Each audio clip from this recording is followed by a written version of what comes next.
Amém? Isaías capítulo 5, a partir do verso 1. Cantarei para o meu amigo o seu cântico a respeito da... Eu acho que eu estou com a versão diferente aqui. A respeito da sua vinha. Meu amigo tinha uma vinha na encosta de uma fértil colina. Ele cavou a terra, tirou as pedras e plantou os melhores videiras. Construiu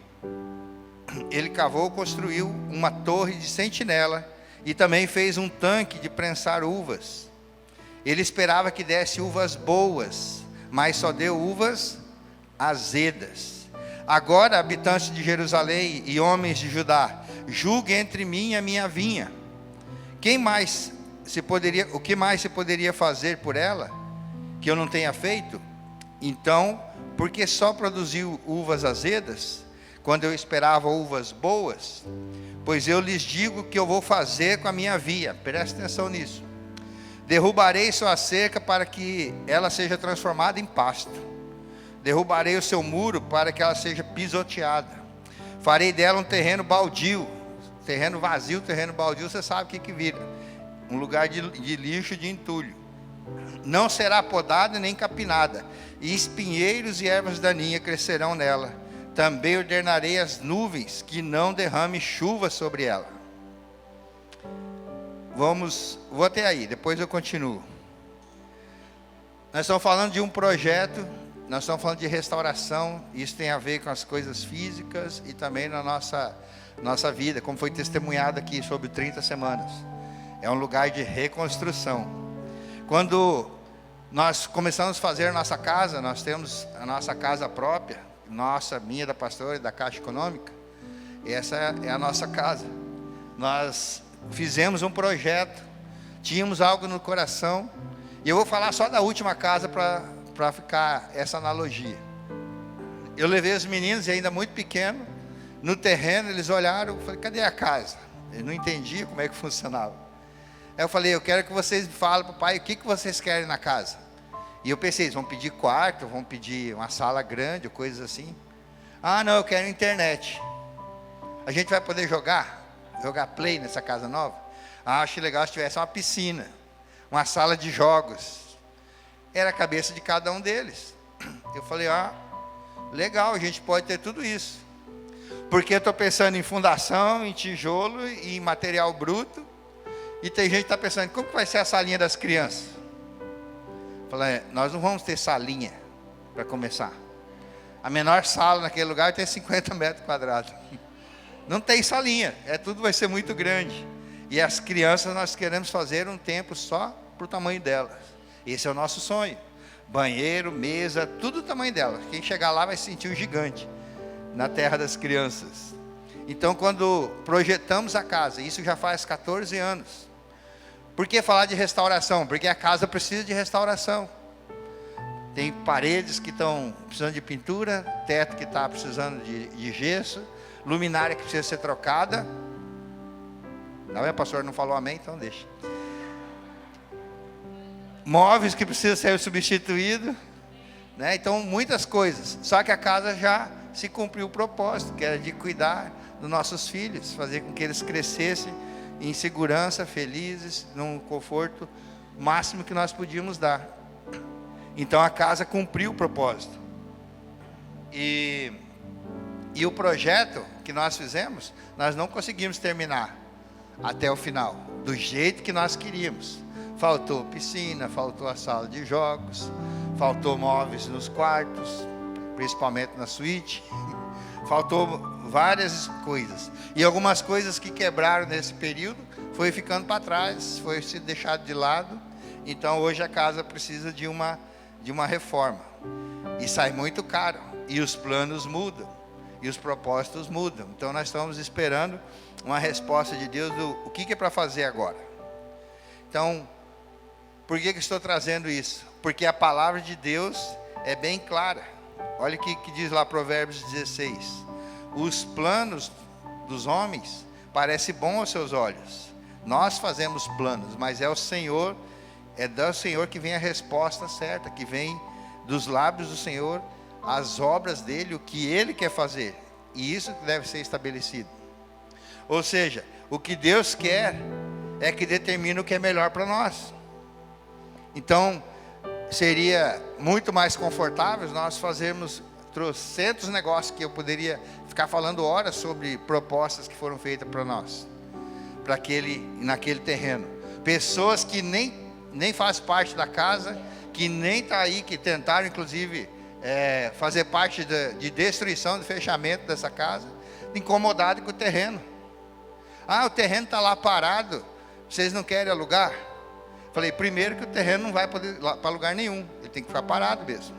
É a terra que gira, né? Então, assim, terreno tem que ficar parado, ponto. Falei, você não tem mais nada com isso, por que você quer? Então, assim, não queremos alugar porque nós vamos construir. Deu aquele sorrisinho de deboche. Tá, estou escutando essa conversa há muito tempo. E pessoas que vieram de forma pejorativa querer desvalorizar o terreno, porque queria comprar, né? O vizinho do terreno. Isso. Você não acha, pastor, que 9, 10 milhões dá para você fazer uma outra igreja, qualquer lugar que você quiser? Compra um lugar, reforma, tal. Falei, acho que não, porque você não sabe o projeto que Deus tem para nós. Não, eu não queria ofender.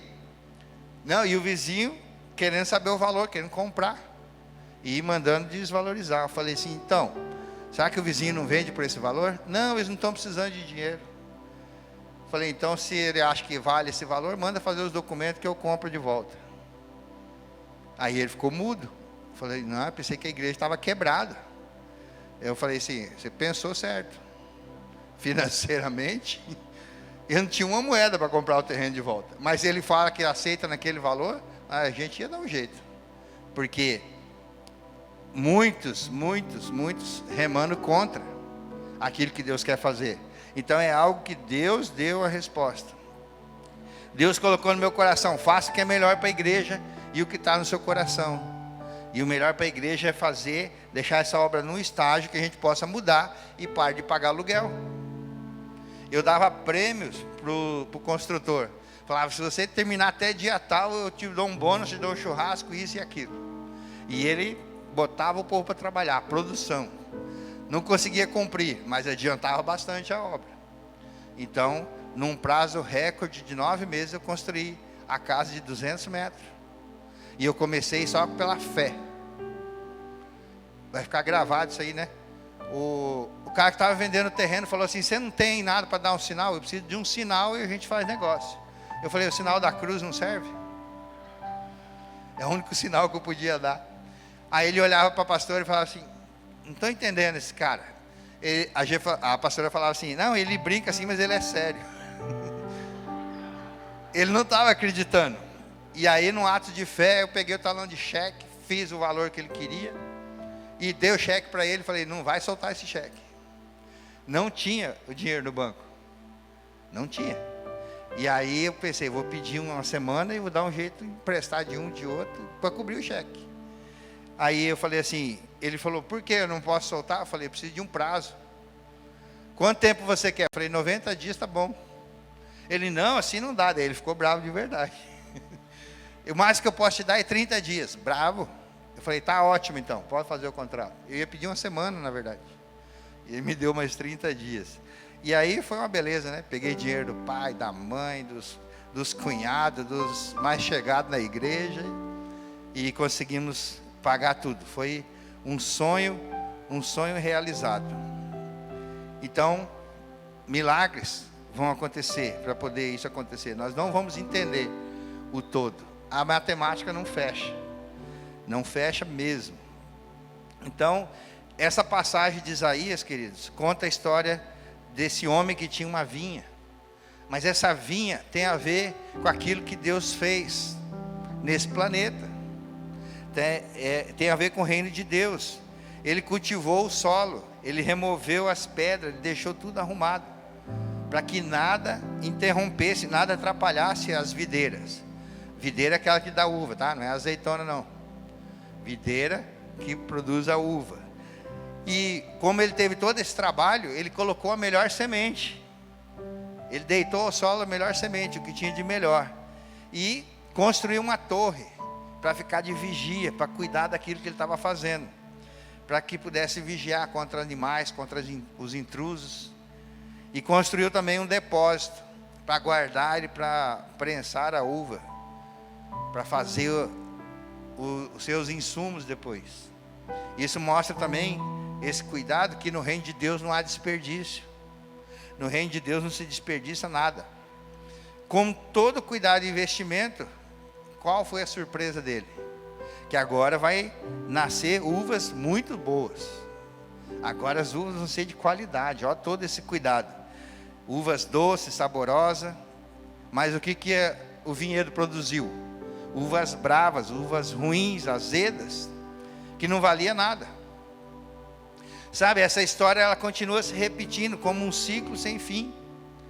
Porque a nação de Israel foi escolhida para dar esse fruto bom. Essa palavra de Isaías, que foi escrita 700 anos antes de Cristo, estava falando daquilo que Deus queria fazer com Israel. A nação que representaria o reino de Deus aqui na terra.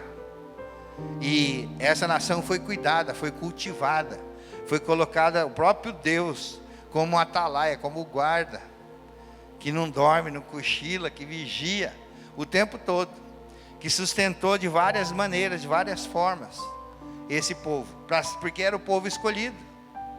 E aí esse povo era para dar uvas doces, era para ser um povo doce, um povo que pudesse ser acessível, um povo que pudesse se relacionar com o resto da humanidade, que mostrasse como que funciona o reino de Deus. Era um modelo dos céus aqui na terra, era para ser. Por isso a religião judaica é do jeito que é. Mas, como nós conhecemos a história, esse povo rejeitou Jesus quando ele veio, para dar o start nesse reino. Porque as primeiras palavras de Jesus foi essa: é chegado o reino. A primeira ministração, de fato já chegou. O reino de Deus já chegou. E o reino de Deus é paz, alegria no Espírito Santo. Uau! Justiça, paz e alegria do Espírito Santo. Então é esse fruto. E aí, com tudo que aconteceu, e Jesus fez o que fez na cruz, e a ceia do Senhor que nós vamos participar culmina nesse tempo dessa restauração da humanidade. Nós precisamos entender que por conta dessa queda, por conta de frutos ruins, nosso relacionamento com Deus, de Deus e seu povo, foi quebrado por conta dos frutos ruins. Semana passada a pastora falou dos frutos do diabo, as obras do diabo na nossa vida. E aí nós precisamos estar avaliando se o que nós temos realizado, se os frutos, que o resultado da nossa vida está agradando mais a quem?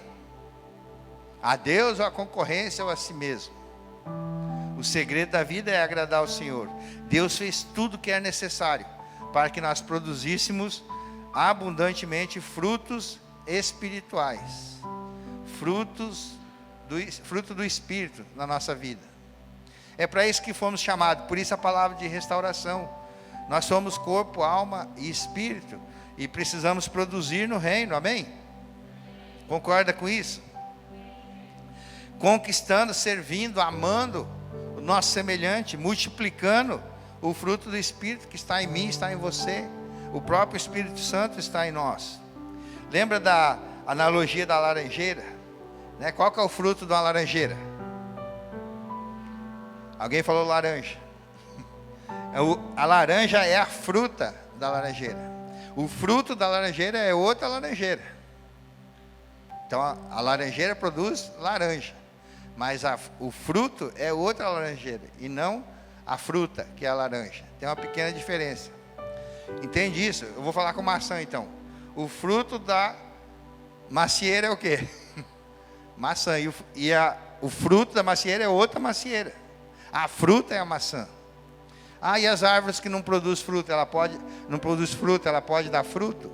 Com certeza, quando ela reproduz outra planta. Então, com base nisso, o fruto de um cristão é um monte de cristãozinho, um outro cristão. E como que se faz isso? através de discipulado. É esse fruto. Agora, se a pessoa é azeda, é ruim, é amarga, ela vai reproduzir o quê? Aí ela vai atrair quem para ela cuidar? Se a pessoa está sempre reclamando, está com frutos que o diabo colocou para reproduzir, ou está com fruto de si mesmo, que tem a ver com a nossa arrogância, tem a ver com o nosso ego, muitas vezes, do fruto da natureza caída, porque a gente acaba produzindo. Esse é um poder que Deus nos deu, de multiplicar. E se você não multiplica coisas boas, você multiplica coisas ruins. Ah não, eu dessa vez não quero produzir nada. Não adianta, você foi feito para produzir e reproduzir. Dá fruto e fruto que permaneça. João capítulo 15, versículo 16, está falando isso. Vocês não me escolheram. O próprio Jesus falou, mas eu escolhi e designei para que vão e deem fruto. Ou seja, sejam doces, multipliquem. Um fruto que permaneça, a fim de que o Pai dê a vocês o que pedirem em meu nome. Este é o meu mandamento a vocês: amem uns aos outros. Amem uns aos outros. Esse é chamado de Jesus. Ele nos salvou quando nós não tínhamos nem esperança. Nós éramos amargos, azedos, feridos. E a terra que Deus preparou foi para dar frutos bons. A família, tudo que Deus nos proporcionou. Ele nos deu o Espírito Santo para produzir esse fruto na nossa vida. Ele removeu o pecado para que pudéssemos ser livres para servir a Ele. Temos a palavra de Deus para nos direcionar. A palavra em várias traduções, inclusive. Ah, eu não entendi. Eu realmente cresci numa igreja que era mais tradicional, e a versão adotada da Bíblia naquela igreja, para mim era muito difícil, né? Eram umas palavras muito difíceis. Daí quando eu falava assim, eu vou ler, eu vou entender, eu pegava o dicionário para entender aquela palavra difícil, e eu acabava lendo mais o dicionário do que a própria Bíblia. Aí quando eu entendi o conceito, eu já não sabia o que a Bíblia estava falando, era uma confusão. Então quando tinha alguém que ministrava, que pregava de forma mais simples, eu entendia. Até que um dia eu me deparei com a Bíblia na linguagem de hoje. Hoje eu já não consigo ler ela, porque é uma linguagem bem popular. Mas aquela Bíblia me traduziu muita coisa que eu precisava ouvir e entender na palavra de Deus. Então hoje nós temos muitas versões de Bíblia, para não dizer, para não chegar ao dia diante de Deus, eu não sabia que era assim. Nós temos acesso a livros, músicas, vídeos, conferências, escolas, nossos cursos, rádio, internet. Como nunca houve a comunicação do Evangelho. Aliás, a ciência como um todo, como nunca antes. Igreja de todos os tipos e tamanhos. E isso falando de igrejas boas, que pregam a palavra de Deus. Muitas versões. Pastor, e por que tem tudo isso? Eu creio que tem a ver com a multiforme sabedoria de Deus, para não ter desculpa para ninguém, porque nós precisamos congregar, precisamos pertencer a uma família. Além disso, professores, pastores, discipuladores, isso quando tudo não está numa coisa só, para nos instruir e nos encorajar a viver, vivenciar e dar esses frutos doces, ser uvas doces, não aquelas inúteis, como diz aqui no texto. Além de tudo isso, através da oração, nós temos acesso direto ao nosso Pai. Direto com Deus, o Todo-Poderoso. Uma audiência exclusiva com o Senhor. Quando adentramos o Santo dos Santos. Quando que isso acontece? Em oração. Em oração, não tem outro caminho.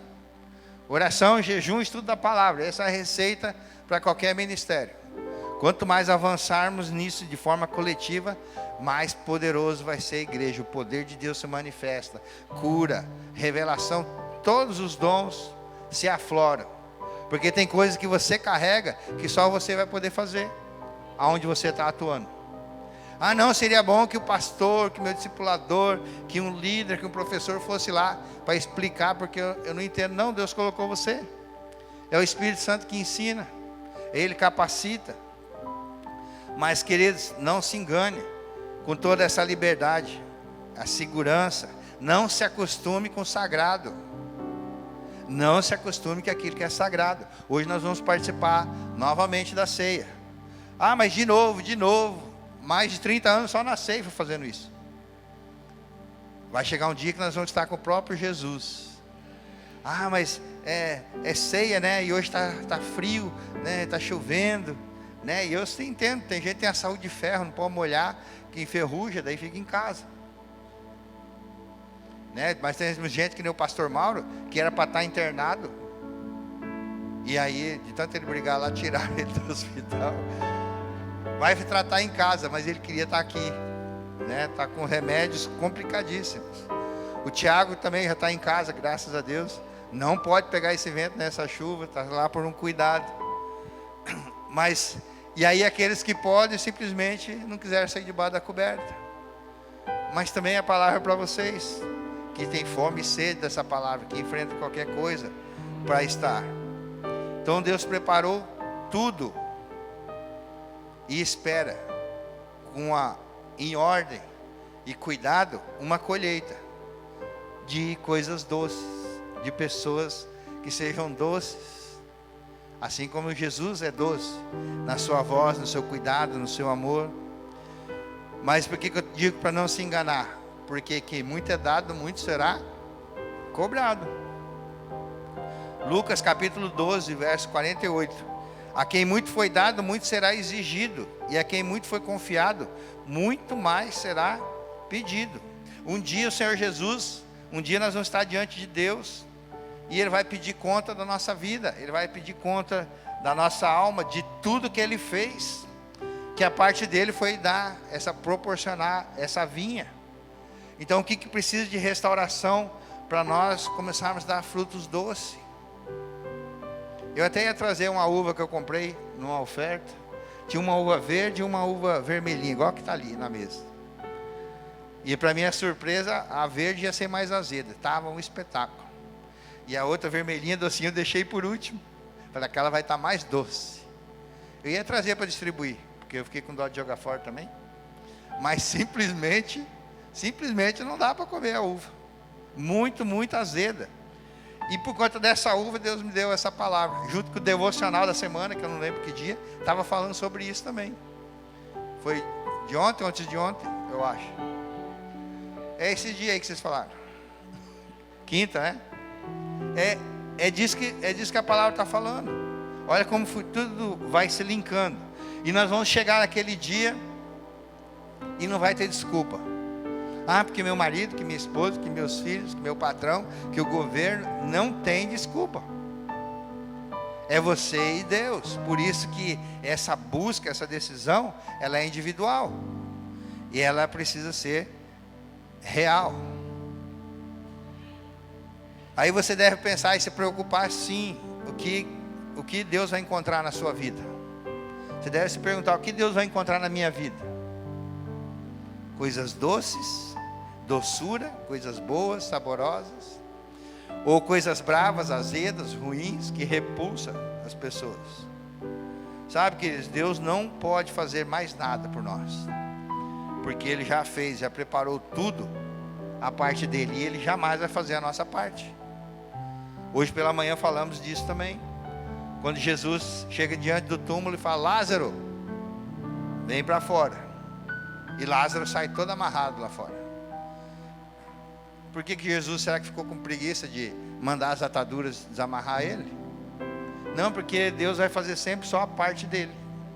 E a parte que você não pode fazer. Tirar a atadura do morto nós podemos. E tem gente que já está amarrado, precisa dessa restauração. Porque o negócio quebrou e só amarrou.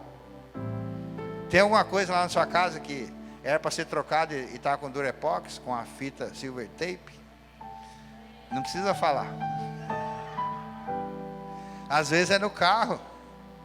Está usando a meia calça de cinto de segurança. Isso é só no nosso tempo, né, pastor? São coisas desse tipo.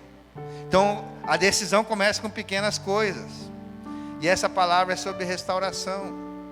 Então a ceia do Senhor é um projeto de restauração de Jesus. Jesus na cruz é um projeto de restauração de todo ser humano, através do sangue do Filho de Deus. Foi Deus que liberou ele. Deus deixou ele vir. E o Espírito Santo é um projeto de Deus. Jesus falou que iria ficar conosco até o fim dos tempos, para que essa restauração fosse construída de forma hábil, o tempo todo, em todo o tempo. E qual que é a nossa parte nisso tudo? Dar frutos doces, frutos que permaneçam, ser essa uva que vale a pena, porque todas as coisas foram preparadas. A videira não podia fazer nada daquilo, ela só tinha que produzir e fazer a sua parte. E qual que é a nossa parte? Arrependimento, fruto de arrependimento, obediência. É isso que Deus espera, é isso que Ele busca em mim e em você. Amém? Então Deus preparou, colocou em ordem, deixou tudo certinho. E essa restauração que precisa ser feita é de uma decisão minha e sua, uma decisão e um posicionamento firme daquilo que Deus quer fazer na nossa vida. Feche seus olhos, incline sua cabeça. Pai querido, nós te louvamos por esse tempo. Obrigado, Senhor, porque o Senhor preparou todas as coisas para que eu, junto com meus irmãos, nossa vida pudesse dar esse fruto doce do Teu Santo Espírito, e esse fruto permanecesse. Pai, restaura tudo que precisa ser restaurado nas nossas vidas, que na nossa vida, Pai, seja interrompido esse ciclo sem fim de fazer as coisas erradas, Senhor, esperando dar certo, de fazer a nossa vontade ou até a vontade do inimigo, servindo obras do inimigo, Pai. Nós pedimos perdão nessa noite, Senhor, e queremos que tudo seja restaurado pelo Teu Santo Espírito.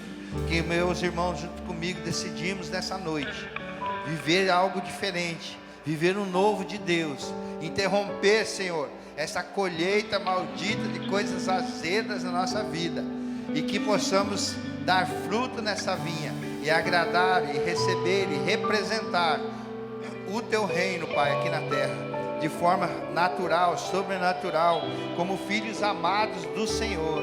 Pai, que sejamos como embaixadores de Cristo, Senhor, representando esse reino com a doçura do Senhor Jesus.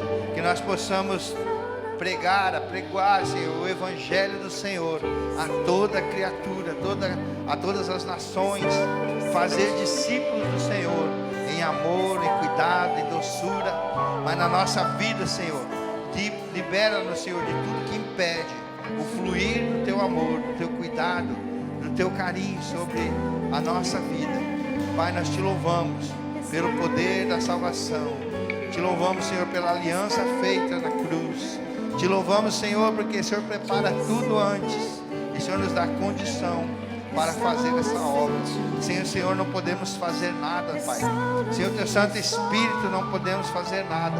Por isso derrama sobre nós fome e sede da Tua palavra, e que os frutos azedos, os frutos ruins sejam colhidos, Senhor, e sejam eliminados, Senhor, da forma que eles precisam ser, que se tornem inúteis, Senhor, na nossa vida, faça parte do passado, e nós possamos dar esse fruto que permanece, esse fruto doce, que atrai, esse fruto doce que beneficia, que aceita, que traz, que inclui todas as vidas, Pai. Nós Te louvamos, Te agradecemos e recebemos do Senhor essa provisão, em nome de Jesus. Em nome de Jesus. Amém. Amém. Glória a Deus. Olá, que bom que você nos acompanhou até aqui. Nós somos a Igreja Ceifa, a Igreja da Família. E a palavra que você acabou de ouvir é uma palavra centrada na Bíblia, é uma palavra de Deus. Portanto, eu creio que você foi tocado pelo Senhor, que Ele falou ao seu coração. E mediante a exposição desta palavra, eu quero fazer alguns desafios para a sua vida. Arrependa-se. A palavra de Deus diz: se você confessar com seus lábios, crer no seu coração, receber o Senhor Jesus como seu único e suficiente Salvador e Senhor para toda a eternidade. Segundo desafio, se você está, por acaso, afastado dos caminhos do Senhor, da igreja do Senhor, que é o corpo de Cristo na terra, quero dizer que aqui você tem uma casa, uma igreja, uma família para pertencer. E você é muito, muito bem-vindo. Um terceiro desafio para a sua vida, se você não foi batizado nas águas, fazendo disso o seu compromisso público de fé, como diz as Escrituras, você é convidado a fazer o seu batismo, a batizar e pertencer a esta casa. Essa é uma grande oportunidade para a sua vida, mediante a palavra que você ouviu. Se você fez alguma dessas 3 decisões na sua vida, que é tão importante, fale com o nosso corpo pastoral, acesse o chat, escreva-nos e acesse o QR Code que está aí na sua tela. Obrigado, queridos, por nos acompanhar até aqui. Somos a Igreja Ceifa, Centro de Integração da Família, uma família a pertencer. Muito obrigado, Deus te abençoe sempre.